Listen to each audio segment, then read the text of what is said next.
Nyingine ya kulaghai wananchi kwamba kuna hii mpango ya kwenda Katari na mpango ya Dubai. Sijui kama kuna wenye labda mipango yao ya kwenda iliangukia njiani wakarudi wakasema kwamba wamelaghaiwa. Kweli it is true kwamba hayo mambo yanafanyika katika nchi hii. Lakini mimi sijasikia kwamba kuna watu wote kutoka Nyaribari Chache ambao wamelaghaiwa. Na kama wamelaghaiwa basi wametafuta njia zao wenyewe. Na unajua there is a lot of conmanship katika taifa hili. Watu wanakuwa waongo, wanasema wanapeleka watu. Kwa hivyo ni vyema watu wetu wawe very careful, wawe makini, wawe sure kwamba hii njia ni sawa. Kama vile hawa ambao wanataka kwenda, tumeweza kufanya due diligence kuhakikisha that hata wakienda hatutakuwa na wasiwasi yoyote. Na mimi ndio ninagharimia kama mjumbe, pesa ni zangu za mfuko ambao nitatoa. Kwa hivyo lazima nihakikishe it is the right thing to do and for the interest of those guys.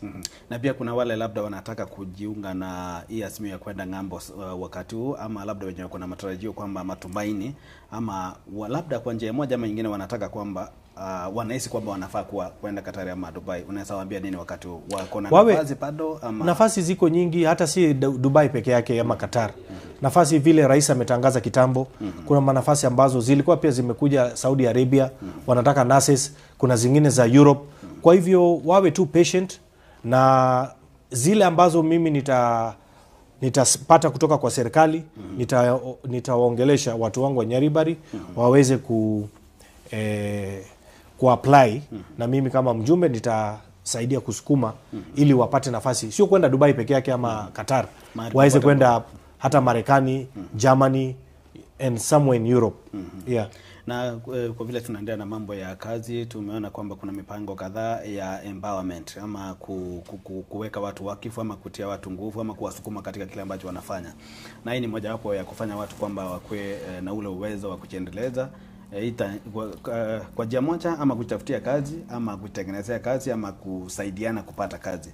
Sijui nao unasalizungumzia aje, kwa sababu kando na kwenda kwa Dubai. Kwa mfano kuna vijana wa bodaboda, kuna vijana wenye wanaanza biashara ndogo ndogo hapa na pale, na mambo kama hayo. Empowerment is an important instrument for the people. Mimi kama kiongozi I believe kwa mambo empowerment, because empowerment inawapa nguvu wale vijana, wanapata hela ili waweze kufanya biashara ambayo wanataka. Kwa mfano juzi tumekuwa na empowerment, naibu wa rais Mheshimiwa Profesa Kithure Kindiki, na viongozi wengi walikuja, leader wa majority katika bunge, kulikuwa na viongozi wengi. Tuliweza kuchanga pesa ya empowerment, na hizo pesa tuliweza kuhakikisha watoto groups kutoka Nyaribari Chache wamefaulu. Hizo pesa tulipochanga pale katika Nyantorago Stadium,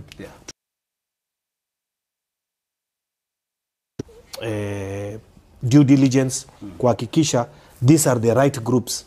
Pale tulipeana hela kwa kila group. Kuna wale ambao walikuwa wanapata 1,100, kuna wale walipata zaidi ya 1,100, kuna wale walipata 30,000, watu wa bodaboda, kuna wale watu wa soko. Kwa hivyo we did what we could do. Mwenye alikuwa anastahili alipata. Wale ambao alikuwa na deserve hiyo siku, mwenye alikuwa kwa hiyo, wale ambao tulifanyia vetting na tukahakikisha kwamba, kwa sababu kuna watu makaratasi, mtu anaweza kuja na karatasi ya aseme hii ni certificate na mimi niko na hana chochote. Kwa hivyo we had to even go to the bank kuhakikisha kwamba hii group wako na account kwa bank and it is an active group, so that tusije kulaghaiwa ama watu wengine waje wachukue pesa ambazo zingeweza kuwasaidia watu wengine. Na kwa njia moja ama nyingine kuna pia wale wenye wanasema kwamba hizo pesa labda zenye mliwapea labda sio kuwasaidia, zilikuwa za kukula. Kama mmepatiana kikundi cha watu kama 30 hivi, wanaona pesa hapo wanakula, wanamata, so ni kama hawaacha kuwa empowered. Sasa ndugu yangu Aaron, empowerment ninampa nafasi mwananchi. Sio nikimpa hiyo nafasi mwananchi ya kufanya empowerment, nampa hela na simpi mtu moja, na patiana katika group. It is their own decision, either wakule hela ama wafanyie biashara. So some things are beyond our control. Uwezi mpatia pesa na mfuate kumwambia ifanye. Utafanya namna gani? Watu wangapi? Because sio group moja ama 10 ama 20. Group zaidi ya 100. You can't, uwezi kufuata kila mtu. Wewe tulikupatia 1,100 mmefanyia nini? Na watu wameshika cash money. Wale ambao wako na imani kwamba wataongeza, na nimewapatia ahadi. Nimewaambia muweze mtumie, mfanye vizuri, muniite, niangalie, nione matunda, niongezee zingine. Juzi pia nimepeana checks wiki jana za Uwezo Fund. Kwa hivyo tulikuwa tunapatiana 50,000 na saa hizi nataka niotangaze nikiwa katika Getembe TV kwamba tuko na hiyo nafasi ya Uwezo Fund. Kuna hela nyingi, hela ya kutosha ya kupatia groups. Kwa hivyo mimi naomba watu wa Nyaribari Chache waje wa apply, wachukue hizo hela. You know, so that at least minimum of 50,000 shillings. So ninawaambia waje katika ofisi za Kiumbu wa apply haraka haraka. Hata kama ni group 50, 100, 200 tutapatiana hizo hela. Na tukiwa katika hali hiyo, kuna mpango umeanzishwa na serikali kwamba sijui inaitwa Nyota, kitu kama hiyo. Alafu unafaa kupeana wa pesa katika kila eneo bunge. Sijui ni 70,000 kwa kila mtu, na ni watu, nadhani watu 70 kwa kila eneo bunge. Hiyo mpango umeanza aje ama umefika wapi katika eneo bunge lako? Well, kuna ile inaitwa USSD code. I think it's, kama sijakosea, ni +254#. Una apply kutoka hapo. Na mimi kuna nimeongea na hao watu kutoka ofisi ya Nairobi, na tutakuwa na kikao ya kuelimisha watu wa Nyaribari Chache vile wanaweza kufanya wasonge mbele. Na ili mwananchi aweze kuelewa kabisa, mpango ni kila mtu kibinafsi anajitetea kibinafsi ama anakuja kwa vikundi, ama kuna vile wewe kama mjumbe? Kuna wale ambao wanafanya vikundi na kuna wale ambao wanafanya individuals. Na tukiendelea na mambo ya tulianza na ajira ama kusaidia watu kuweza kujiendeleza, na nadhani masomo iko katika hali hiyo, kwa sababu unasoma kwanza ndio unaelekea kutafuta ama kufanya kazi. Tuangalie katika mashule ya Nyaribari Chache, sijui umewafanyia nini kufikia sasa hivi, na nini unaendelea kuwapangia? Well, masomo ni muhimu. Na mimi one of my biggest concern ni masuala ya masomo. Toka nimechaguliwa nimejenga madarasa za kutosha, na hata katika financial year ya mwaka huu tumeweka budget katika CDF ya kuhakikisha tunajenga madarasa 72, 72 classrooms za kisasa. Modern state of the art classrooms, kutoa ile mavitu yenye iko huko kwa vijiji. Nimesema mambo ya kujenga darasa 1, 2 sitaki. Nimekataa because watoto wamekuwa wengi. Darasa moja watoto 70, darasa ingine watoto 60, hawatoshei. Kwenye desk watoto wanakaa 5 wa 7. So nimesema this time tumekaa chini na timu ya CDF na tumesema this time tutabadilisha masuala ya mashule. Tunajenga state of the art za gorofa kuhakikisha watoto wetu wanapata nafasi nzuri ya kusoma katika mashule zao. Ukiongea mambo ya CDF hivyo, inamaanisha kwamba kutoka mahali huko wewe ama msimamo wako ni kwamba hiki kinaitwa mambo ya CDF itapaki kuwa hapo kulingana na wewe, kwa sababu umeweka kwamba kuna hesabu hiyo ya kuitumia. Sheria sisi ndo tunajenga. Public participation imefanywa. CDF hakuna mahali inaenda. Hakuna ile mahali inaenda. Mambo ya basari. Yes. Basari kwa shule, tumesikia maeneo bunge mengine wanasema kwamba labda kuna wale ambao wanaonewa, kuna wenye wanapewa nyingi, kuna wenye hawapewi, kuna wenye wanapewa nusu, kuna mali hawajui kama basari iko ama hakuna. Eneo bunge la Nyaribari Chache, mambo ya basari kwa basari tumepeana ya kutosha, tumepeana za secondary schools tushapatiana. Tulipatiana zaidi ya watoto 7,000. Nataka pia nitangaze nikiwa hapa, timu yangu ya CDF wamekuwa wakitayarisha basari za university. Kutoka kesho tutakuwa tukipatiana katika ofisi za Keumbu. Na so far tunapeana basaris karibu watoto 2,900 2,900 students from the university. Na kila moja anapata a minimum of 10,000 shillings. Kwa hivyo kutoka kesho vijana na wasichana ambao na wale wazazi wame apply basaris, tafadhali saa 3 asubuhi kila mzazi akuja achukue basari ya shilingi 10,000 kutoka ofisi yetu ya CDF ya Keumbu. Hizo pesa, hizo checks ziko tayari. So kutoka kesho timu yangu itakuwa ikipatiana hizo checks za mashule. Na hizo ziku za hapo nyuma kulikuwa na mpango wa kuwa na shule cha mafunzo ya nurses. Katika eneo bunge lako KMTC. Sijui hiyo mpango nayo imeendelea vipi? Well, nimeiwekea priority because ukiangalia hii KMTC ambayo iko hapa town, Kisii town, ambayo iko eneo bunge letu la Nyaribari Chache, imekuwa congested. Sasa nimeongea na rais tukakubaliana, kwa sababu yeye ndiye mwanzilishi wa hiyo KMTC wakati akiwa naibu wa rais. Na tumekubaliana, na hii ndio tumekubaliana kwamba mimi katika this financial year tumeweka shilingi milioni 20 ya kutengeneza na kumalizia. Kisha serikali kuu tumekubaliana na wao, they are going to equip hiyo facility yetu with state of the art facilities ya KMTC with equipments ya milioni 117. Kwa hivyo is something that is going to be a total game changer. We are going to do it. So labda kufikia mwisho wa mwaka ama mwaka ujao inaweza kuwa imeanza kazi kufanya kazi ile. Mwaka haezi ufika mwaka ujao. Mwaka ujao ni mbali. Mungu akipenda mwaka huu rais atakuwa anakuja hivi karibuni. Kwa hivyo iko kwenye program yangu ya kuhakikisha rais akija, kwa sababu najua kwamba rais atakuja kwa muda kidogo, in the next I think less than 2 months atakuwa hapa kuja kuzindua miradi. Kwa hivyo one of those miradi ndio hiyo ambaye nimeiwekea kipaumbele. Na katika mpango ya serikali ya sasa ni kwamba kila mji ama kila nyumba ikuwe na nguvu za umeme ama electricity.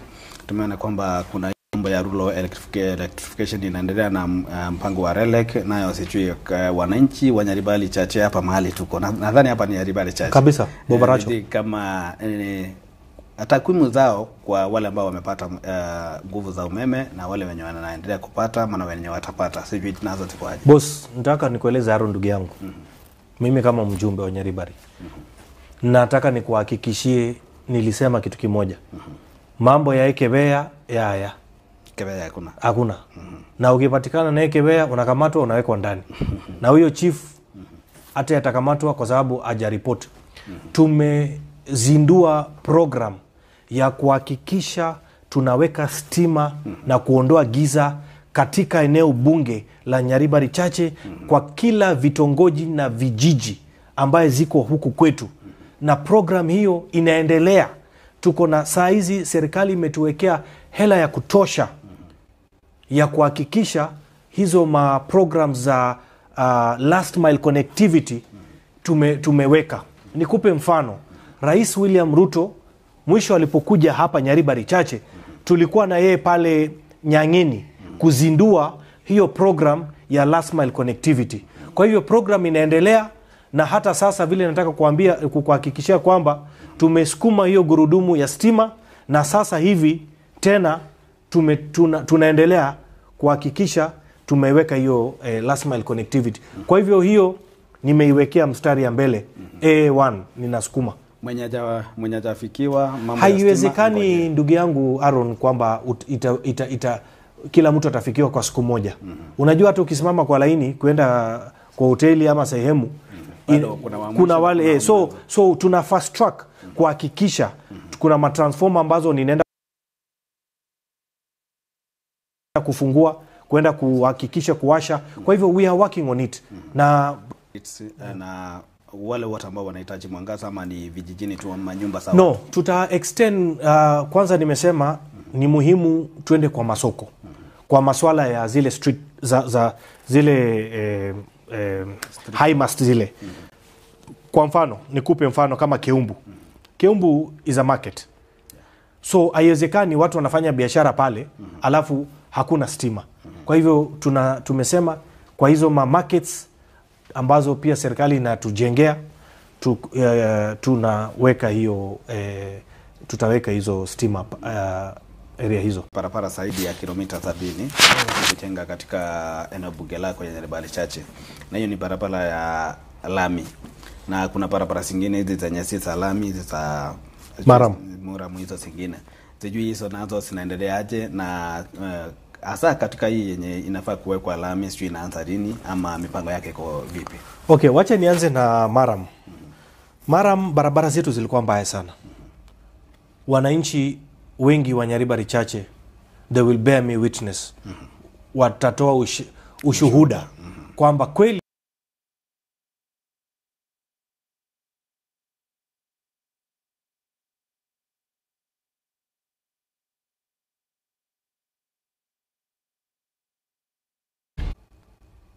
kuna barabara zaidi ya 15 ambazo mimi nimejenga. Ni barabara ambazo ni za county government. Lakini nimechukua jukumu kama kiongozi kuhakikisha nimezitengeneza, kwa sababu raia wanaumia, wanasumbuka sana. Kwa hivyo barabara za Maram nimetengeneza, na hivi sasa vile ninaongea na wewe katika studio, barabara pia ziko zingine ambazo hela zimekuja na zitaanza kutengenezwa kutoka nafikiri wiki ambayo inafuata. Kuja kwa hii masuala ya barabara ya lami, vile umesema ni kweli, kuna phases ambazo barabara haziwezi kutengenezwa, haiwezekani. Kwa hivyo tumekubaliana kwamba na serikali kuu ikiongozwa na rais wetu kilomita 31 ambaye inaanza kutengenezwa. Kandarasi imetoka na wamefanya tendering, imekwisha. Jana wamepeana makaratasi. Kwa hivyo evaluation itaanza wiki 3 kabla ama mwezi kabla tupate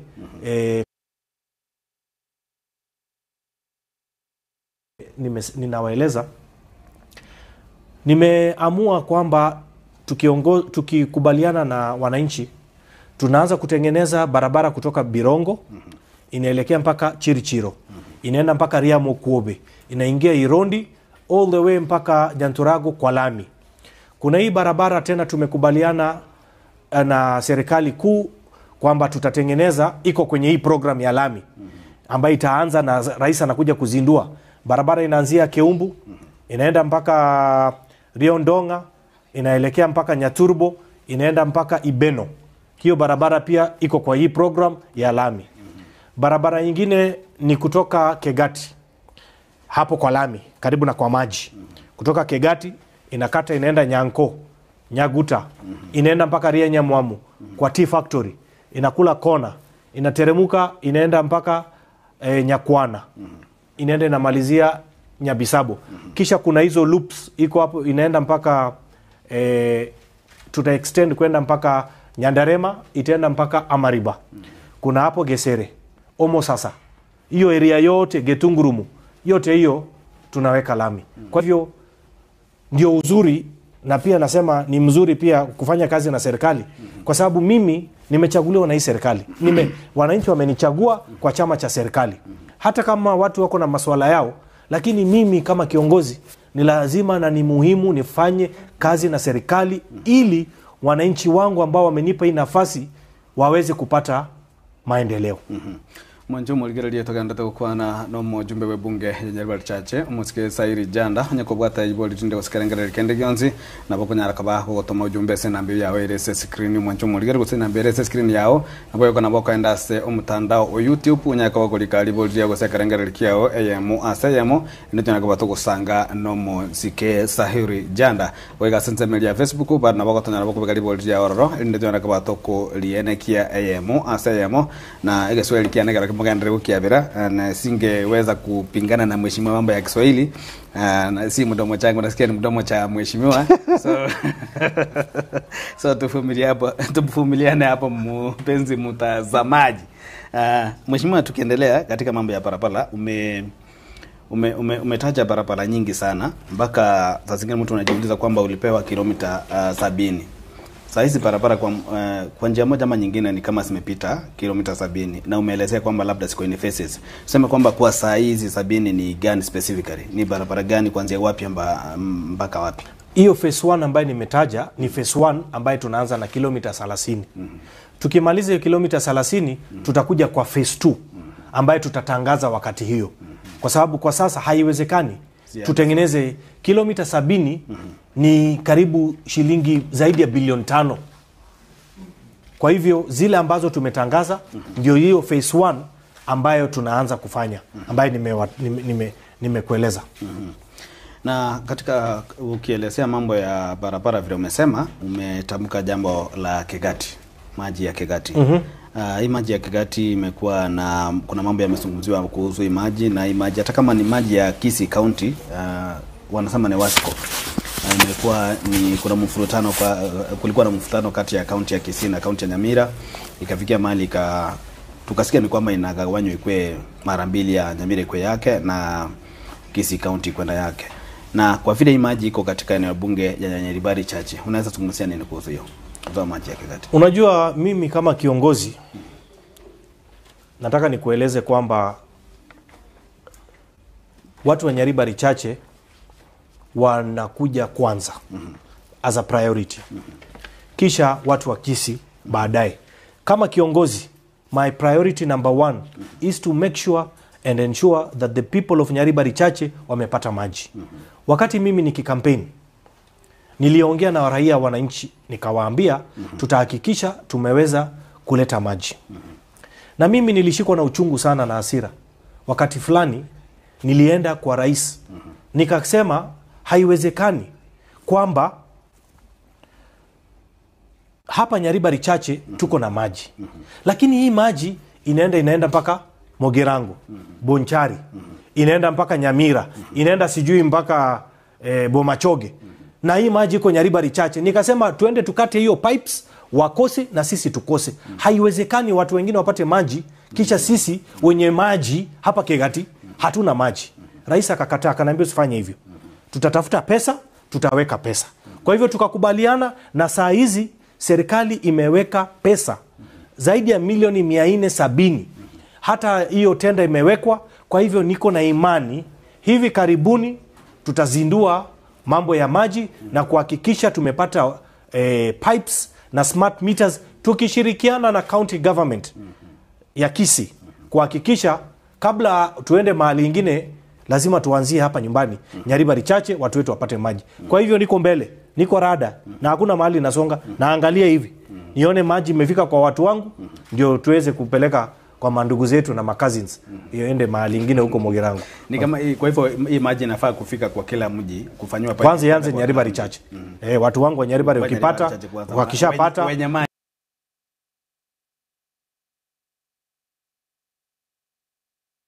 sisi wenye maji ndio hao cousins tutakuja kuongea hiyo baadaye. Mkutano wa empowerment huko Nyantrago, nadhani naibu wa rais Mheshimiwa Profesa Kithure Kindiki alizungumzia mambo ya kujenga huo uwanja wa Nyantrago. Na labda wengi wakasema kwamba ni jambo ambalo limezungumziwa kwa muda sana. Zaidi ya miaka 10 imekuwa ikizungumziwa kwamba huo uwanja utajengwa na hujajengwa bado. Sijui kama unaweza kuhakikishiaje kwamba wakati huu kuna hilo lengo la kujenga huo uwanja. Ukweli ni kwamba rais alipokuja wakati fulani alitangaza na nafikiri tulikubaliana na rais kwamba serikali itaweka milioni 100, milioni 200. Kwa sasa serikali katika hii budget itaweka milioni ama imeweka milioni 100, na ndugu yangu rafiki yangu gavana wetu Mheshimiwa Simba Arati pia tulikubaliana na yeye pia ataweka milioni 100. Na last time nilipoongea na gavana wetu aliniambia kwamba phase 1 na yeye pia ataweka milioni 50, na serikali pia imetoa milioni 100. Kwa hivyo ni kitu ambaye tutatengeneza. Na ndio maana naibu wa rais alipokuja alitangaza kwamba stadium yetu ya Nyanthurago tutaiwekea pesa ili iweze kutengenezwa na ibadilishwe. So hiyo ndio kazi ya mjumbe kwa kusukuma na kuhakikisha maendeleo imekuja. Na hiyo labda imefanyiwa public participation vile itakuja kufanywa, ama bado mjafikia wakati huo? I don't see a reason why we need a public participation. We are going to do it.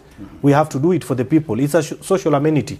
It's ni kiwanja ambayo inatengenezwa. Itatusaidia sisi sote. Wale watu wa Nyaribari Chache na hata wale wengine kutoka Masaba wanavuka boda, wanateremka, wanafanya mikutano yao hapa, wanacheza mpira, wanafanya nini na wanaenda. So it's going to be a social place. So I don't know about public participation for it, but ni kama kutengeneza upya. I don't think we need a public participation for it. Uwanja pia utasaidia katika it's a public exactly talanta ya vijana na wasichana. Na hope itajengwa ikuwe kama ile Talanta ya Nairobi ambayo inajengwa, itatengenezwa. Niko na imani na hii serikali itatengeneza. Na kuna wakati pia naibu wa rais alikuja hapa Kisii, I think mwaka uliopita, akasema kwamba kulikuwa na mpango wa kuhamisha jela la Kisii. Naibu wa rais ama rais? Nikukosoe. Huo wakati alikuwa naibu wa rais, alikuwa waziri wa mambo ya ndani wa usalama, Profesa Kithure Kindiki. Alikuja hapa Kisii akasema kwamba kulikuwa na mpango ya kuhamisha jela ya Kisii kwenda upande wa Ibeno ambao pia ni Nyaribari Chache. Yes. Na Ibeno nadhani hapo ni karibu na Nyanthurago hapo. So tungeunganisha hiyo kwamba mpango bado huko kuhamishwa. I think kutoka mahali nakaa mpango uko sawa na unakamilika hivi karibuni. Tulikaa chini kama viongozi viongozi wa Kisii, tukiwa na rais pamoja na gavana na mimi kama mjumbe na viongozi wengine wa bunge walikuwa hapo, na tukakubaliana na rais kwamba hii Kisii prison lazima tuitoe pale. Imekuwa sana miaka mingi. Itolewe katikati ya town so that we can use that facility ya hiyo prison tuweze kujenga affordable houses na tuweze kupanua town yetu. Hii town imekuwa ndogo sana. So tutoe hiyo prison kisha tuisafirishe tuipeleke mpaka kule Nyanthurago. Pale Nyanthurago sio wacha hapo kwa stadium. Katika hiyo eneo ya Ibeno tuko na eka 600 ambayo iko pale. So tukasema kwa sababu hii prison ni eka 25, tupeleke kule tuweze tujenge prison, tuongeze ardhi na maybe we double up to around 50 acres. Na sio Nyanthurago hapo kwa stadium. Kuna eneo fulani tuko na ardhi 600 acres. So gavana pia akaja na program yake akasema anataka pia kufanya solar project. Kwa hivyo nafikiri msimamo wa serikali ni kwamba hiyo prison tutaitoa hapo na tutaipeleka sehemu hiyo. Hiyo shamba ni ya serikali? Ni ya serikali. Na kwa hivyo tumesema kwamba hapa mahali hizi jela siko wakati huu, hapo ndio kutakuwa na affordable housing. Ndio program ambaye tuko naye ya kujenga affordable housing. Ndio sta complement ya affordable housing yenye inajengwa Nyanchwa. Unajua Nyanchwa iko mara mbili. Kuna Nyanchwa ambaye iko, yani hiyo sehemu inaitwa Nyanchwa. Lakini mahali hizi nyumba zinajengwa ni pande ya Kitutu. Pande ya Kitutu. Sio kwetu huku. Unajua Nyanchwa hizi Nyaribari Chache. But tumeshikana na Nubia na kuna sehemu ambaye boundary tumekatana. Kwa hivyo hizo affordable ambazo zinajengwa ni nyumba chache, ni ziko pande ya Kitutu. Lakini kwa sababu unajua kama Kisii Nation ardhi yetu ni kidogo. Kwa hivyo tumeamua kama serikali kwamba tuweze kujenga at least zaidi ya nyumba 5,000, 10,000 kwa watu wetu ili tuweze kutumia hizo ardhi kwa kufanyia vitu zingine kama ukulima, kilimo na mambo mengi. Yes. Na kwa hivyo kwa hivyo ni kwamba nyumba ama affordable houses za Nyaribari Chache ni zenye zitakuja kujengwa mahali kuna jera wakati huu. Zitakuwa hapo, na pia tuko na bado tunaendelea kuweza kujadiliana na viongozi tofauti ambaye tunaendelea kutafuta ardhi within the constituency tuweze kujenga. Unajua hizi affordable houses pia ni lazima zijengwe mahali kuna watu, you know, in a town, sababu inakuja kusaidia watu. Itasaidia watu. Kwa hivyo pia lazima tutafute ardhi ambaye mahali iko sawa kabisa tuweze kujenga. Na pia nataka kabla useme pia tuna mipango ya kujenga soko. Tunajenga soko 5 mpya ambaye serikali imeshaweka pesa, iko kwa budget. Tuko na soko tunajenga Keumbu, Bobaracho, Birongo, Kiogoro na pale Nyantorago. Na tukiendelea, umezungumza mambo ya soko la Keumbu ni kama ni mojawapo ya soko kubwa sana katika eneo bunge la Nyaribari Chache. Unaweza kuzungumzia nini kuhusu hiyo soko, vile inaendelea na vile inafaa kuwa na vile unatarajia ikue hapo mbeleni? Keumbu imekuwa kubwa. Mahali tumefika sasa, ni lazima tuhakikishe zile facilities ambazo ziko Keumbu tumeweza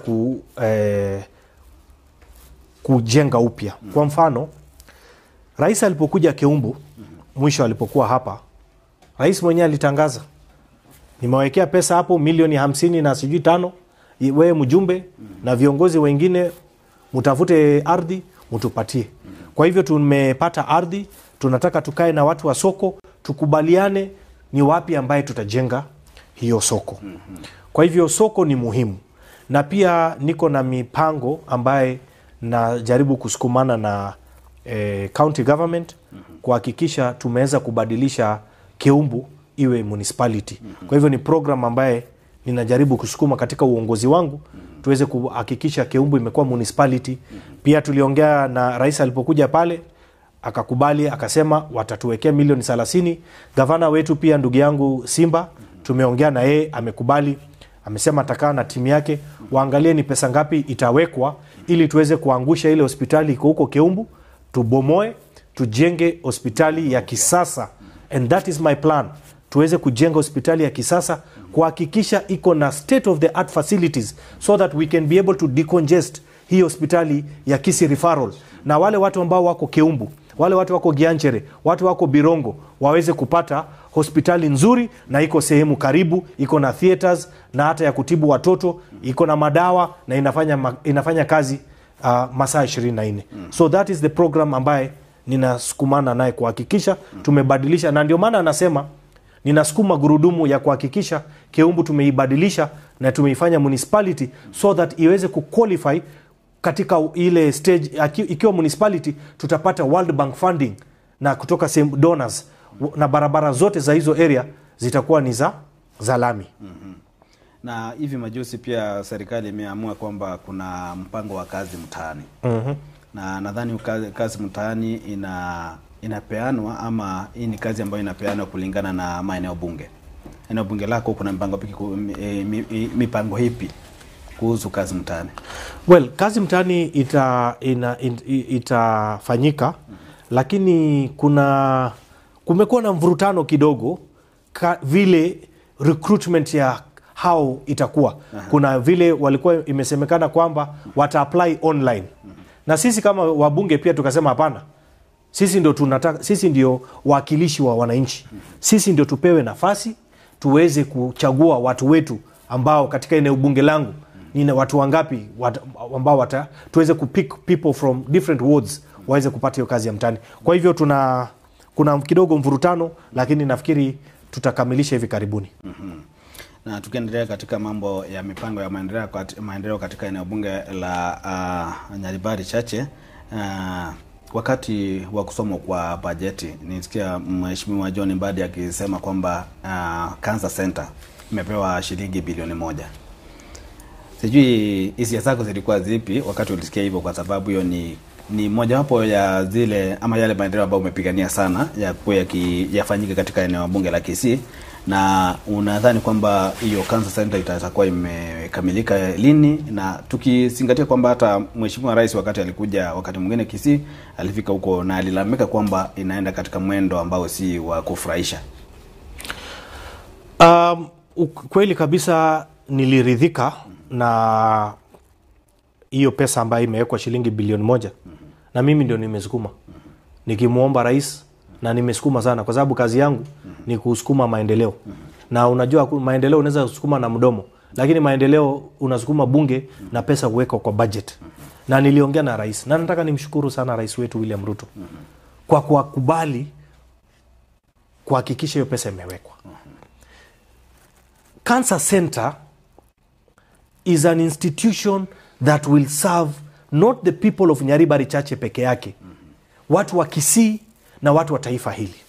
It is going to be one of the biggest and the best facilities, not in Kenya, but within the East African region. Hiyo 1 billion ni share ya serikali ambayo imeweka. Tuko na funding kutoka Saudi Fund ambaye wamekubali pia kuweka pesa na wameshapeana hata pesa ililipwa kwa contractor mara ya kwanza. Contractor alipata karibu zaidi ya milioni 200 na kitu, slightly below 300 million. Cancer Center, the budget ya hiyo Cancer Center is 4.5 or 4.5 ama 4.7 billion. I think 4.7 billion. Share ya serikali ndio hiyo 1 billion. Kwa hivyo serikali imecommit, sisi tumeweka pesa yetu. Wakati rais alipokuja hapa, mimi ndio nilienda kuongea na rais. Nikakaa chini na rais, nikamwambia hii Cancer Center imekwama. Naomba rais kesho ama leo twende tuangalie hiyo Cancer Center. Rais akakubali. Tukaenda pamoja na rais, tukaangalia na rais akapeana notice kwamba hiyo Cancer Center, huyo contractor either malize ama ipeane kwa mtu mwingine. Kwa hivyo nilipoongea na contractor kama wiki 2 imepita, akaniambia anaongojea pesa. Siku ya kesho tuko na team ambayo imetoka Nairobi, rais ametumana from the Presidential Delivery Unit. Watakuwa katika hiyo Cancer Center kuangalia progress ya hiyo Cancer Center. Kwa hivyo hivi karibuni nafikiri tuko na stakeholders meeting ambayo itaongozwa na waziri wa health pamoja na PS na contractor wa Cancer Center na mimi kama mjumbe. Tutakaa chini tuweze kuangalia kama huyo contractor ameshindwa, basi itabidi tuhakikishe tumeleta mtu mwingine. Na umeniuliza swali ya timelines. I want to promise you with the 1 billion shilling that has been allocated by the national government ya Rais William Ruto, tutamaliza Cancer Center ya Mwenyezi Mungu. Mwanjo murigereria togenda tena mange kigima tonyaka batokurigereria aria gendete kwanekeria anene mono abamenyi be bunge ya Nyaribari Chache tonyaka batokurigereria sobo imekigima nyako bwatari bodia mwanjo murigereria ya masayemo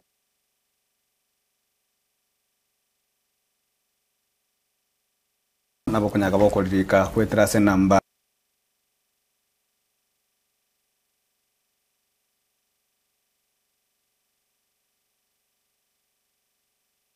0726447367 elindo tunyalaka aturayemo asayemo elindo nyalakaba kukubika liboliao na kerengereri kiao sensemeyo. Mheshimiwa Saidi, tukiendelea na mazungumzo ya leo, sio kama upande wa maendeleo yale ambayo umehakikishia wananchi wa eneo bunge ya Nyaribari Chache ama yale ambayo unapanga kuyafanyia, sio kama kuna yale ambayo hatuja mzia ni baada ya kwenda kwa jambo lingine tuweze labda kugusia lile moja ama mbili lenye labda tumesahau kulizungumzia katika mambo ya maendeleo ya Nyaribari Chache. I think unajua mimi kama mjumbe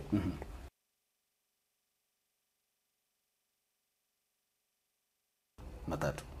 Ya kwanza ni maendeleo. Ya pili maendeleo. Ya tatu, maendeleo. Hizo maendeleo nimeiweka, unajua kuna lugha nyingine huwa ninasema huko nyumbani, huko mashinani. Maendeleo, of course maendeleo ya kwanza, lakini pia na mambo yaenda agera. Lakini maendeleo nimeiweka mbele. Kwa sababu wananchi ambao will judge me na ile maendeleo ambayo nimeleta. Na mimi nataka kushukuru serikali kuhakikisha maendeleo tumeleta. So that wakati tunaenda uchaguzi, wananchi watapima ratili. Tulikupatia nafasi, ni maendeleo gani umefanya? Kwa hivyo niko na imani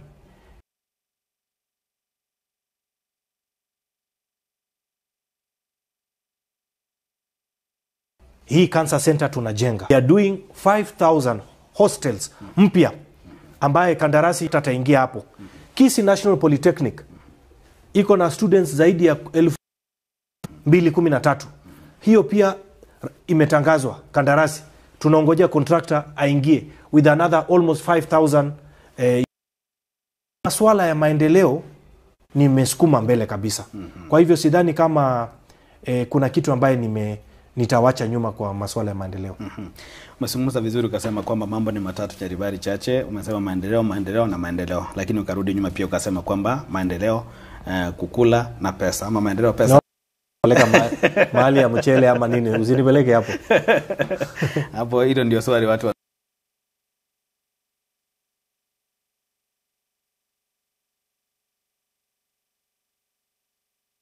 randa ama nini, kitu kama hiyo, something like that. Yes. Mimi sisi tumesoea kisi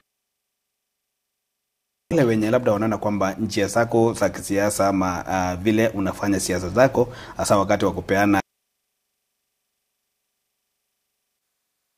hiyo maendeleo mengine ndio sijaelewa. Hiyo maendeleo mengine ya kupeana mchele, ya kupeana pesa kupeana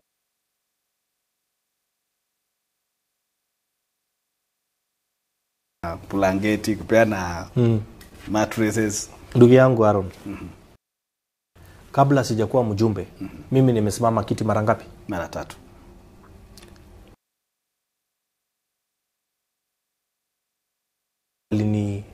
Vile nimelelewa. Wazazi wangu walinilea wakaniambia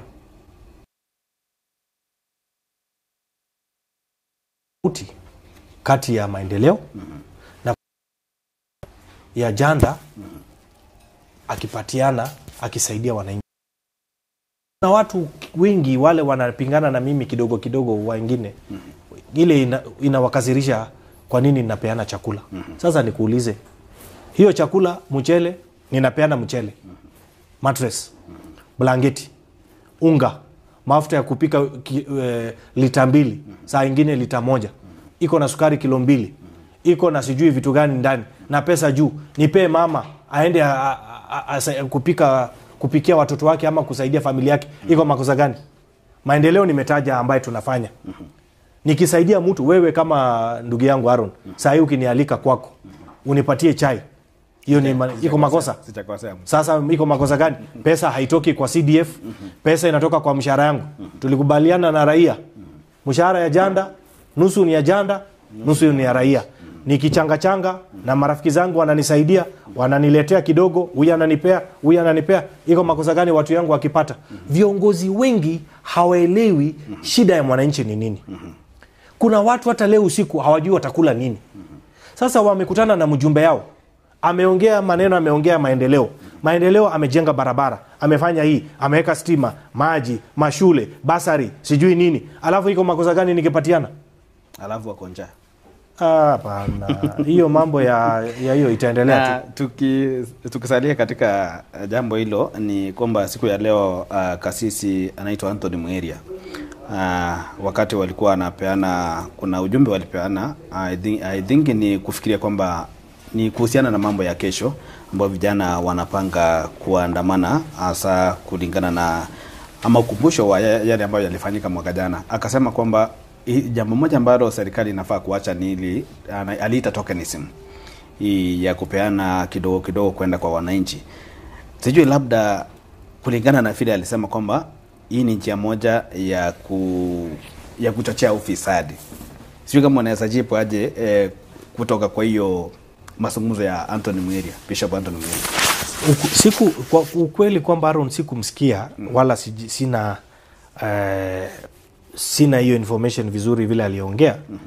But kitu nataka niseme maybe ni kwamba maandamano ni haki ya Mkenya. Iko kwenye katiba. It is enshrined in the constitution.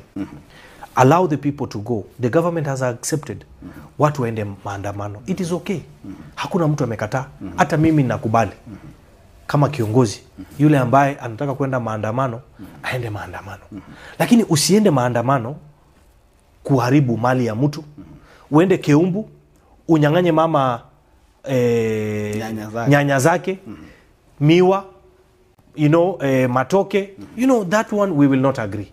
Hiyo si maandamano. Hiyo ni uporaji na uwizi. Na wasiende kuharibu. Mtu anaenda maandamano, afanye maandamano ya amani.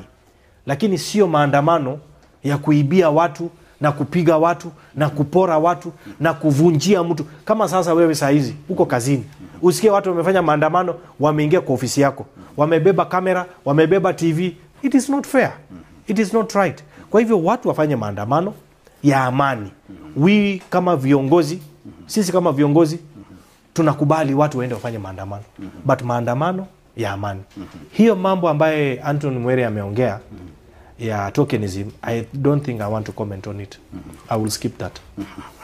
Sasa na kwa katika tukisalia katika maendeleo kidogo, ni nyinyi waheshimiwa ama viongozi, wakati mwingine nyinyi ndio mnalaumiwa kwamba ndio mnafanya haya maendeleo ya maandamano yaandaliwe sana vijana. Wengi wanasisitiza kwamba labda mko tuseme na kichwa ngumu, kiburi, mambo kama hayo. Sijui wewe unaweza kusema aje? Mimi sina kiburi na sioni, mimi I'm a very humble person. Kwa hivyo mimi sina kiburi and I don't know. Hiyo swali imekuwa ngumu kidogo. Imekuwa ngumu. Lakini umesikia kwa akisema mambo kama hayo. Umeona hata kwa mtandao akisema kwamba wabunge wetu ama viongozi wetu, magavana, serikali, mawaziri. Sitaki kuongea kwa niaba ya wabunge wenzangu kwa sababu tuko watu tofauti. Hizi vidole hazifanani. Wale ambao wananielewa wanajua mimi ni mtu wa aina gani. Kwa hivyo sitaki kuongea mambo ya wale ambao si waelewi. Na wale ambao wako na hizo tabia. Mimi sina hiyo tabia. Bonjo murigiria kartoka ndrate ndaite gosoma ama boli yao nebiranga byo biri kwanya ko bagokuru ya masa ya muguchi ase umuske sairi janda erinde nyare ko baga ko iranerie keri ugane kitiko iraniri keri ugane tire ko iranirwa na boigo kerengera likeli nza chinde oranya ko bagokwana.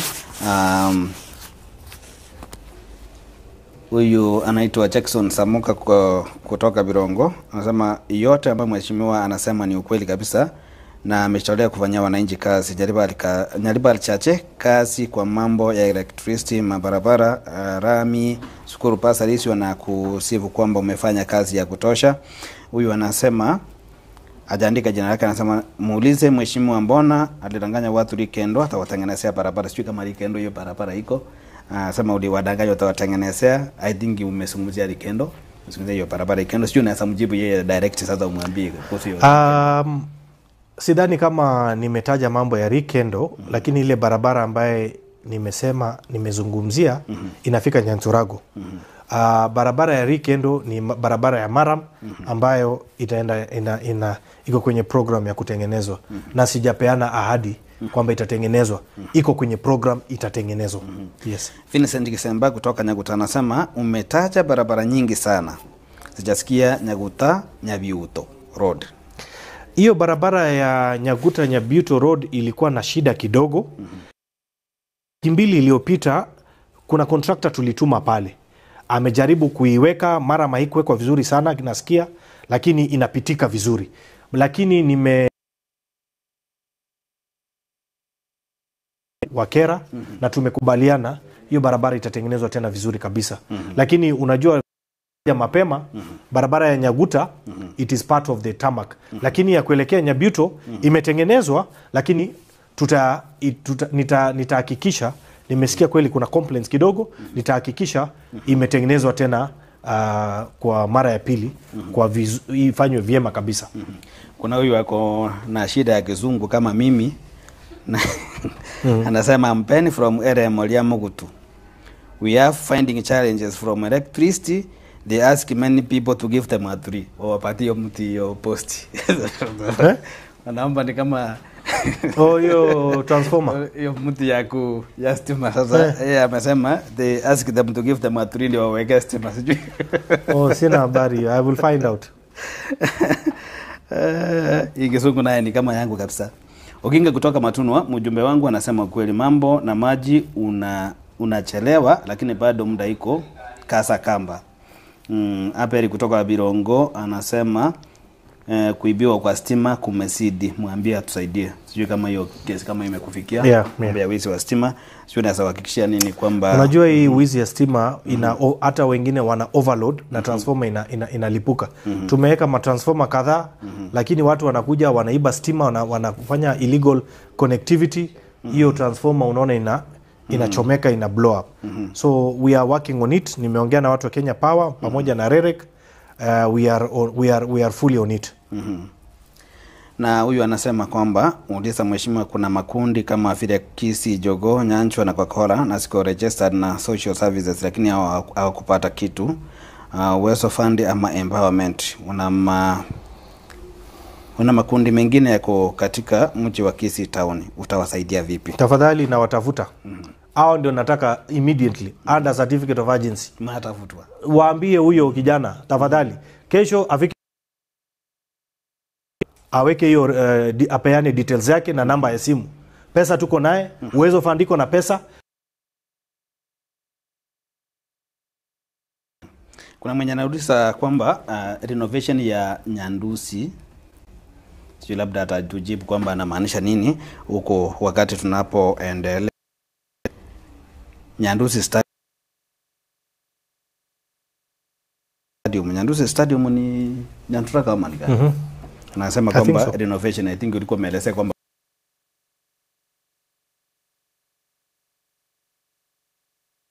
kuna pesa imewekwa ya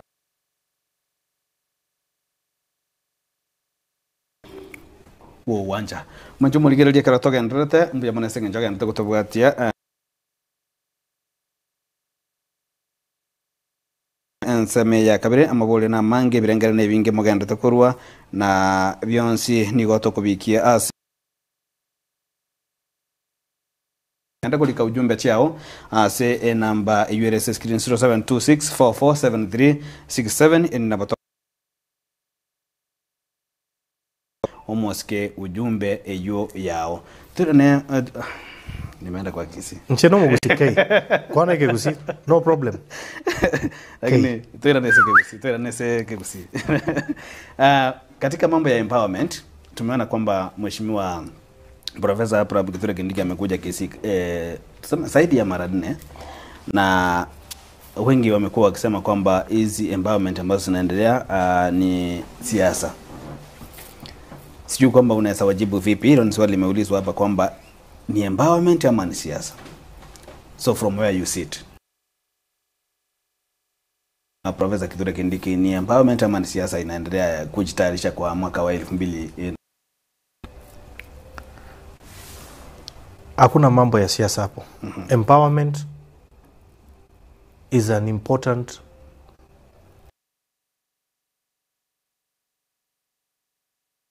and conversation. Hii empowerment pesa inafikia raia kabisa. Kuna wale ambao wamekwama kununua mpaka meko. Makosa gani mjumbe akienda alete marafiki? Nilete naibu wa rais Mheshimiwa Profesa Kithure Kindiki, Mheshimiwa Nyakundi, all other leaders wakuje wanisaidie tuchange pesa wananchi. What is the problem? It's not about politics. Amekuja kusaidia Nyaribari Church. Mjumbe kutoka Mogirango Mheshimiwa Zoro anasema hata mimi pia munipelekee. Naibu wa rais anasema sawa. Mwingine ndugu yangu Jafet Nyakundi namna hiyo. Hakuna siasa hapa. It is to support ambazo marafiki tunachanga. Wakati mimi nikienda eneo bunge ingine, natoa pesa yangu. Hakuna pesa inatoka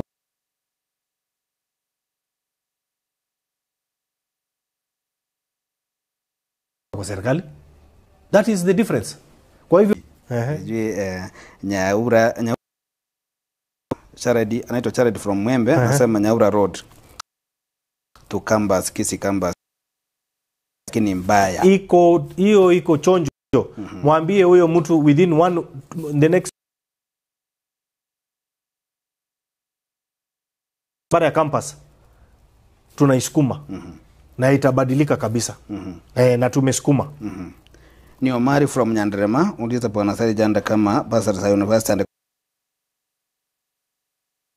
ofisi Keumbu. Akikosa basari anipigie simu. Elizabeth kutoka Boru wa Engoto. Hatuna streamer requesting him to work on that kindly. I will work on it. Alisia, tunaona wakati nao unaenda mbio sana. Kujipanga na siasa za 2027. Kwa kuanzia kabisa, fikira zako ama mawazo yako ni yapi?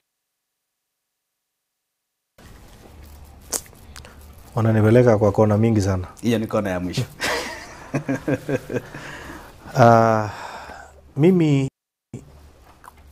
ninakubali na naunga mkono masuala ya Obomo. Lakini tukumbuke kwamba sisi kama jamii ni lazima tukubaliane, tupange kesho yetu.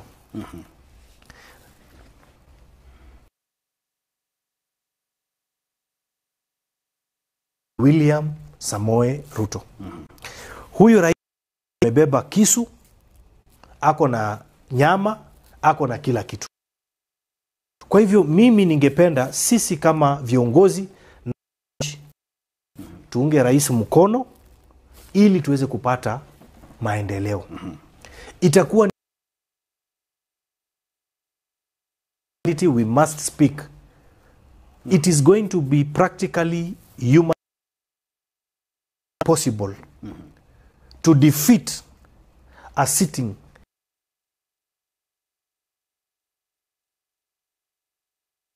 head of. Mimi kama mbunge wa Nyaribari Chache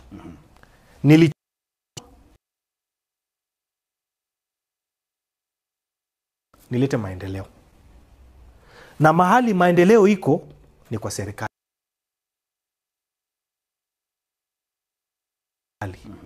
Watu wengine mahali ingine ati mahali tunaenda kupiga. Mimi nilichaguliwa nilete maendeleo.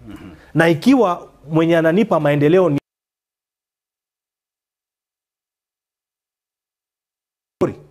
the people of Nyaribari Chache want development. They want jobs. They want electricity. They can be able to do what the government is doing.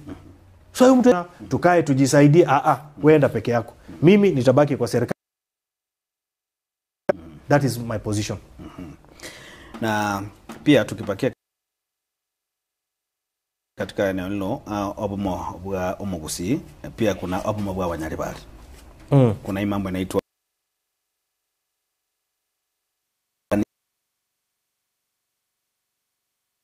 simu, kitu kama hiyo. That is not acceptable. That is the not just in Nyaribari Chache. Mambo ya Oboke Nyomba ya. We have refused. Nyumba zote, abaguche, yani kuhakikisha everybody. Nyumba fulani, tupee huyu, hii nyumba fulani, basari. Sasa what are we going to do? Hapana, huko siko. Usinipeleke huko. Mambo ya Oboke Nyomba hapana. Wale wanaleta hiyo, iko watu wengine wa kijiji. Walikuja wakaanza kusema ati sijui Obomo yaba Nyaribari. Hakuna Obomo. ni Zairi Janda walikuwa wanapigana naye. Na mimi nikawaangalia tu. Walienda wapi? Walipotea kwa msitu. Siwaoni, siwaziki. Hapana, mambo yapo kinyumba haya. Wacha tusaidie raia, wapate ajira, wapate barabara, wapate stima. Hiyo ndio kazi ya mjumbe. Mambo ingine ya kusema mambo ya nyumbani, hiyo sikubali.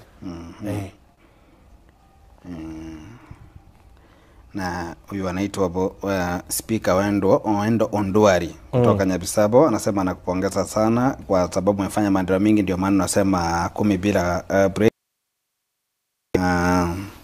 Asante. Huyu anasema, mwingine anasema umeahidi sana kuhusu hii Beno KMTC itakamilika lini, lakini mheshimiwa anauliza hivi. I am telling him in about 2 months time. Tutakuwa tumemaliza. Na jambo la mwisho leo, kesho vijana wamepanga kwamba wanaenda kuandamana, si vijana, tuseme ni wa Kenya kwa jumla, kwa sababu tukiangalia katika kwa barabara, wakati wanaingia kwa barabara kuna vijana, kuna wazee, hata wakati mwingine kuna watoto wenye huenda wajui Kenya wanafanya, lakini pia wako hapo.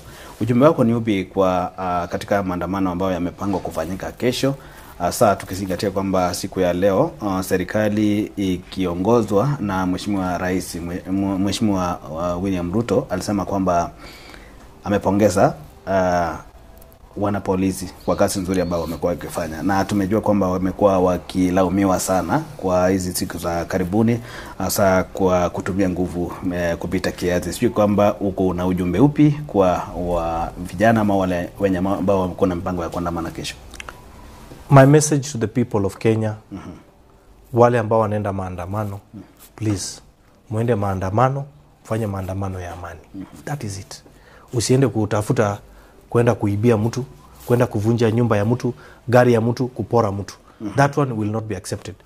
Na maofisa wa polisi wao pia ni ndugu zetu, dada zetu, lazima pia wao heshimiwe. Sasa mtu anaenda amebeba panga. Unaona vile anaenda kukimbiza polisi mwenye ako na bunduki, mwenye ako na tear gas. What do you expect? You know, so I am only encouraging watu wakienda maandamano, tufanye maandamano ya amani, tumalize, watu warudi manyumbani. That's it. Na maswali yanaendelea kuja mengi na ujumbe ni nyingi hapa, itabidi tupitie tena kwa haraka sana. Huyu anasema anatoka Nyagutanya, anauliza Nyagutanyandrema Nyakwana Road. Will it be tarmac time soon? Yes, how soon? Soonest possible. Kandarasi tunaongojea contractor in about 2 months time. Contractor ataingia kwa site. Hiyo iko kwa lami, iko program, rais atakuja kuzindua. Huyo ni kama naye alitupata njiani, anauliza kwamba kweli hii Cancer Center itaisha kabisa before 2027. Ndio hiyo kazi ninasukuma. Serikali tumeweka budget. Wewe mwenyewe umeona katika budget ya mwaka huu we have 1 billion which was the government's share. Wale wa Saudia fund pia wameweka around 3.7 billion. So it's okay, we will finish. Huyo naye anakupongeza, ametuma hizi ujumbe kwa muda mrefu sana ama nyingi, na nisiposoma ataendelea kutuma. Anasema mimi naitwa Mochama kutoka kijiji cha Kabuori. Nampongeza mjumbe wetu kwa kazi nzuri. Niko na stima kwangu na nilipata pasari. Yeye ni 10 bila break. Ametuma nyingi sana. Asante. Thank you. Na kuna mwenye anauliza hapa, anasema kwamba pasari yake ilienda kwa akaunti ya shule tofauti. Kuna vile anaweza irudishiwa? Arudi kwa ofisi Keumbu, iko watu hiyo kazi watafuatilia apewe. Lakini nataka pia nitangaze, tafadhali watu waende kesho Keumbu wachukue basari ya 10,000 ya university. Nyamusi from Nyaribari Chacha anasema kwamba mbona mheshimiwa anapeana basari kwa university lakini anaacha wanafunzi wa colleges? Pesa ndio zilichelewa kuingia university, ambao pesa zao ziko, checks ziko tayari, wakuja wachukue kesho. Tukimaliza we'll move to the next phase. Tusome labda ya mwisho. Ni Omugirango from Kiumbu. Kwa mimi kama Omugirango, mheshimiwa kazi nayo umefanya, pasari tumepata, at least wewe ni 10 bila break. Barabara ya lami from Kiumbu mpaka Nyantrago imeharibika vibaya sana. Hiyo sasa ndiye anauliza na yeye apate kusaidiwa. Anasema barabara kutoka Nyantrago Keumbu mpaka Ibeno. Keumbu mpaka Nyantrago. Keumbu mpaka Ibeno. Ameandika Nyantrago. Ibeno is in Nyanturago hapo. Hiyo barabara ndio nimekutajia inawekwa lami. Pia nimesahau kusema hii, please allow me to speak. Kuna hii barabara ya Nyamemiso inaenda mpaka Umogonchoro. Lami inaanza hii wiki. Kesho tutakuwa na mheshimiwa ule Eliud Owalo alikuwa waziri na Presidential Delivery Unit kwenda kukagua hiyo barabara ya Nyamemiso kuelekea mpaka Umogonchoro. Nimesukuma wamepanua barabara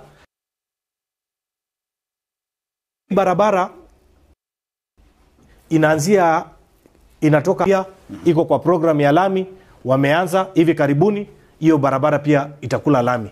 Kwa hivyo kazi inanyorosha ya lami. Shule ya Inani SDA Primary haina hata vitabu, iko chini sana, mheshimiwa tusaidie. Wakuje kwa ofisi na proposal yao waseme vile wanataka, tutawapatia pesa. Maswali ni mengi, pongezi ni nyingi. Asante. Watu ambao wamekutazama na wamekusikiliza ni wengi. Asante. Na wengi wanakupongeza kwa kazi nzuri ambayo unafanya. Thank you. Na labda kwa lile ambalo utafanya, unaweza waahidi kwamba utafanya. Na hivyo ni kwa kumalizia kwamba ukitazama hii kamera uweze kuzungumza na mwananchi za mkaaji wa eneo bunge ya Nyaribari Chache tukimalizia. Asante sana. Kwanza nashukuru Nyasaye kwa kutupa nafasi. Nataka pia kuambia Getembe TV asante sana kwa kunipa nafasi ya kuja katika hii show. I have really enjoyed the show. Next time nataka niwaambie, nataka tuongee, muniulize kwa Ekegusi.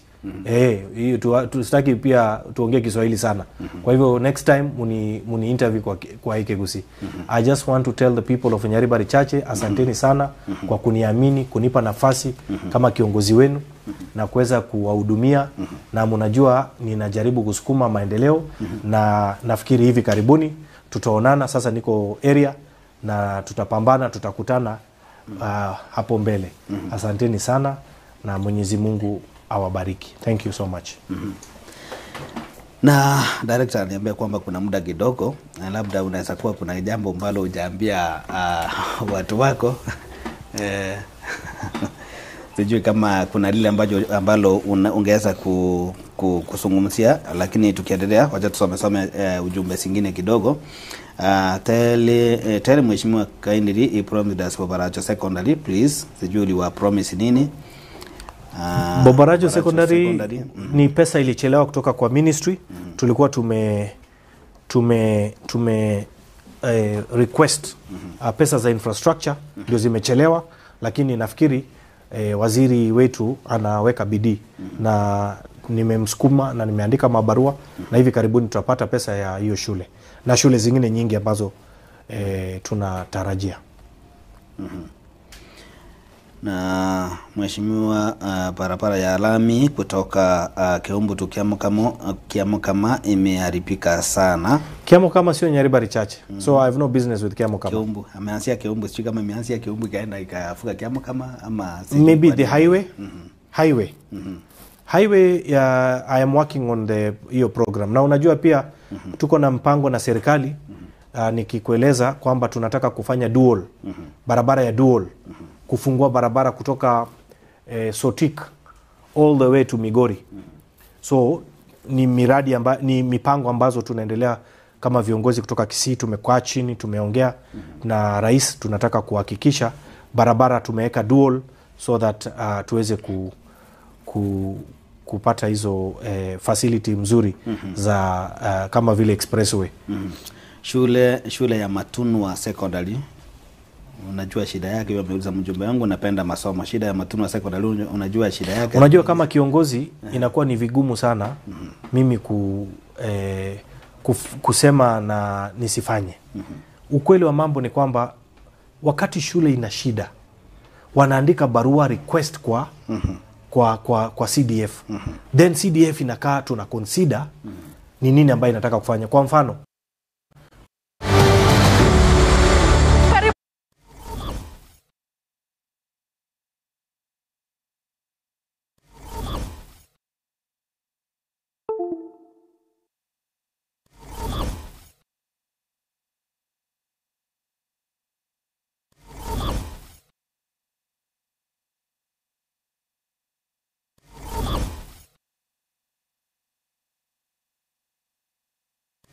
Ile swali ambalo liliulizwa kuhusu vigingi vya stima, kuna huyu anasema kwamba anatoka kutoka eneo ya Eremo, Liamugutu, hatukupata stima na tunaomba pesa ya miti ya stima. Wasipeane pesa. Hili ni swali la pili ambalo limeulizwa. Mtu yote akiitishwa pesa asipeane pesa. Hakuna pesa inapeanwa mahali. Hiyo ni wizi. Bimano mwanchu muligere singa joga ntako bara na intu to kende to soma chi jumbe chia ya masa ya mocha somo jumbe moske sairi janda asaga ntako ba ka kwerendia amaboli yao na onye ko bwata kerengere kende uragani to nyara ko batoko getambuke ya masa ya mocha sale namba isi 0726447367 erinde togo chiko kolera to bwata chidaika angaisano iga echio gwetera jumbe chiao na amaboli yao erinde tunyara ko batoko toko sangano mheshimiwa Sairi Janda. Yakobo Olinga anauliza, nikiuliza tu iko job ya Dubai kweli? Sijui utamwambiaje huyo. Akuje kwa ofisi ya CDF atapewa maelezo zaidi kutoka hapo. Lo Amkerubo uliza mheshimiwa about dispensary ya Nyangeni, progress ni gani kwa sababu imekwama? Pia uwezo vanisungumzia please. Hiyo issue ya dispensary ya Nyangeni mimi nilichanga pesa 2014 kabla sijakuwa mjumbe. Imechangwa pesa, county government wenyewe wakakuja wakasema watajenga, nimekwama. Sasa hata mimi sijui tutafanya nini, but nitamtafuta governor tukae chini na yeye tukubaliane tuone vile tutaweza kuimaliza. Hiyo tena amerudia anasema nampongeza, anaitwa Speaker Wendo Ndwari. Hiyo ilikuwa ni shaisoma. Huyu anauliza kwamba kuna hii barabara ya I think alikuwa anataka kuandika kekati kwamba kuna contractor ameweka mchanga kwa barabara inawasumbua sana. Sina habari ya hiyo kama imewekwa mchanga, but nitafuatilia. Hiyo barabara nitafuatilia by kesho, nitaulizia, nitamjibu. Na kuna mwingine hapa anasema kwamba from Nyaboli Bonge, sio hapo ni wapi? Anasema kwamba walikuja kwa ofisi kama wahubiri, bado wanataka msaada wako. Anasema we made so many requests to your office to assist our pastor's office at Nyaboli Bonge SDA Church. Okay, nitafuatilia pia hiyo Nyaboli Bonge. Ni Victor kutoka Mwembe, mipango ya nyota imefika wapi? Tulikuwa tumezungumzia, lakini kama ametupata saa hivi pia unaweza mjibu. Alafu pia nataka kutangaza kwamba tutakuwa na tournament ya mpira hivi karibuni. Unajua nimekuwa nikifanya tournament zangu, kwa hivyo vijana ambao wanacheza mpira waanze kufanya mazoezi. Tutakuwa na tournament hii August na kutakuwa na another tournament in December. Both ya vijana na wasichana. Kwa hivyo hivi karibuni tutawatangazia masuala ya tournament, because unajua pia tournament huwa tunaweka pesa nyingi. Kwanza wewe watu wanakujua ni striker. Nafaa kusaidia Manchester United. Nacheza mpira. Nimekuwa nikicheza mpira kutoka shule, so hata leo nilikuwa nacheza mpira, kuna mahali huwa tunacheza. So mimi ni mwanaspoti pia. La mwisho kabisa, what's your plan for Kianante Bridge and the field? Hiyo Kianante Bridge nilikuwa nimeongea wakati nilipokuwa pale kama maybe 2-3 months ago, na nikapeana instructions kwa watu wangu wa CDF, they work on the bridge, kwa sababu hiyo kuna hiyo bridge inaunganisha watu kutoka Nyanturago kuja pande hii ya chini. Kwa hivyo sijafuatilia, na since amesema niko na timu yangu wana note down zile vitu ambayo tunaongea, na nitafuatilia hiyo Kianate Bridge. It is a work in hiyo nitaipea priority. Yes. Kuna jambo lingine ungependa kuongeza tukimalizia? No, nataka tu kusema kwamba kazi ninafanya na wananchi wanajua mimi ni mchapakazi. Kwa hivyo sitawaangusha. Kunajua watu wako na kasumba mingi kila siku, lakini kama kiongozi watu wananipigia kelele, wanataka sijui niende mrengo gani, wanataka sijui nifanye kazi na gani. Ninaenda kufanya kazi. Hii ugali yenye iko hapa saa hii si ndio unakula? Unaongojea ya kesho kutwa yenye hujui kama itafika. Kwa hivyo wacha nilete chakula watu wapate maendeleo, tusaidie watu wetu. That is my position. Kwa hivyo mimi nataka kubadilisha hii Nyaribari. Tuipige rangi, ibadilike kabisa, itoke kuwa kijiji, iwe city. Mwanjo muligereri oyo no moske Sahiri Jamda omo jumbe bunge ya Nyaribari chache oyo twanya kabatogo sanganere ase egeka gia ange ensaye monde njiteka emerongene tonya kwatoko kwana mange tokuligereria amagendero tokuligereria amange ya siasa tokuligemeroberia ya nyakaba kwane kiase bunge ya Nyaribari chache wikirabo no tokukorera amangana egose ase ekionga chinsabire tonya kabatogo extend iliko nya kabatogo twara enkwane iga ya bene kuruiga somo bagani we Amfrays Hill House iyo gotoka ime gotse chinsemo chia bobaracho tumaze bobaracho bosenke bobaracho baracho ngagete gotoka mwanju muligere bobara talinga gerete na majire bobaracho gotoka na nigo ngwera ngambo yamene senge kwanya kaba amo 90 kwikira bona iga ase kurwase studio ngo chakerese studio ase tobwata mkato Enoch na boygo Wilfred Matundura maiga ichi kamera etobwata Eric Abuga Josephat Sungura Avira Kariri tobwata Daniel Ontiri tobwata boygo Vanessa Nyaboke na boygo tobwata sign language interpreter o manyagarite buna Wilson Makoli jeni ngongoro kwaro ni ototo nyangiri tomena na chinza chinde gendera kokera na gochengera mirobeli Jones Shagatembe TV ikionga kya mamusi.